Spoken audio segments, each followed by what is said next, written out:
kita harus mengikuti kaidah-kaidah ilmiah.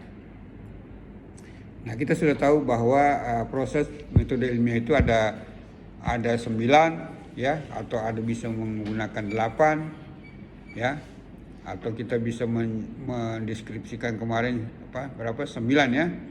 Ada juga yang mengatakan 7 ya. Yang pertama adalah apa dan bagaimana, itu pertanyaan ya. Pertanyaan dasar yang ada di dalam seorang selama kita bisa berpikir ya.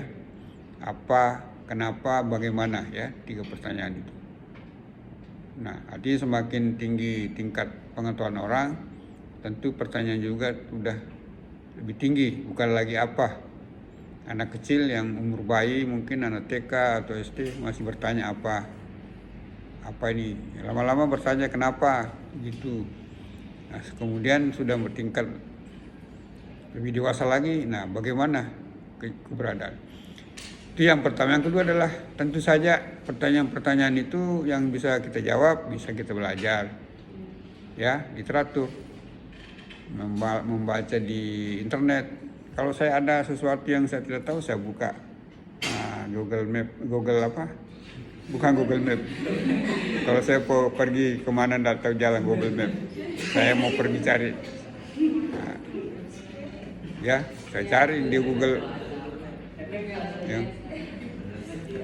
Nah itu. Nah tentu saja studi literatur itu adalah studi literatur itu adalah tentu saja kita membaca atau merujuk pada yang ilmiah. Ya, hindari menggunakan blog ya. Atau kalau kadang-kadang di dalam dunia sosial media itu kadang-kadang kan tidak bisa kita membedakan yang mana yang harus kita percaya ya. Yang mana harus kita percaya. Oleh karena itu harus ada seleksi juga di filter. Kemudian setelah kita melakukan studi literatur, kita melakukan hipotesis ya, apa yang terjadi, kemudian pengumpulan data, analisis dan mengambil kesimpulan. Nah itu adalah suatu proses ilmiah. Nah proses ilmiah itulah, setiap proses itu baik 7 maupun 8 prosesnya, tentu kita harus mengikuti etika-etika atau aturan-aturan yang berlaku ya. Misalnya studi literatur ya, membaca ya, jangan sampai nanti di dalam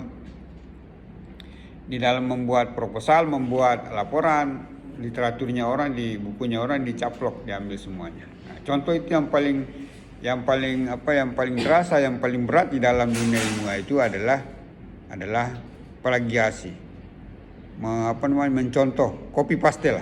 Kalau contoh kasarnya ya, copy paste punya orang. Jadi karena dengan begitu, dengan mudahnya sekarang orang mempublikasi bukunya, men-share artikelnya, kemudian pokok-pokok yang ada dalam pikirannya, kemudian bisa dengan mudah kita dapatkan. Sekarang toko buku sudah hampir kolap gara-gara orang tidak ada yang beli buku. Karena tugas orang membaca, membaca ya. Dunia literasi itu secara online ya. Sudah jarang orang beli buku di Gramedia, di mana itu? Erlangga itu sudah jarang ya. Jarang orang beli buku. Kecuali anak ditugaskan sama ini. Tapi kalau mahasiswa saya kira jarang yang mau beli buku. Mungkin kecuali buku-buku fiksi ya. Novel ya, apalagi kalau yang novel juga udah banyak yang gratis di internet. Nah, dengan mudah kita bisa copy paste, kan?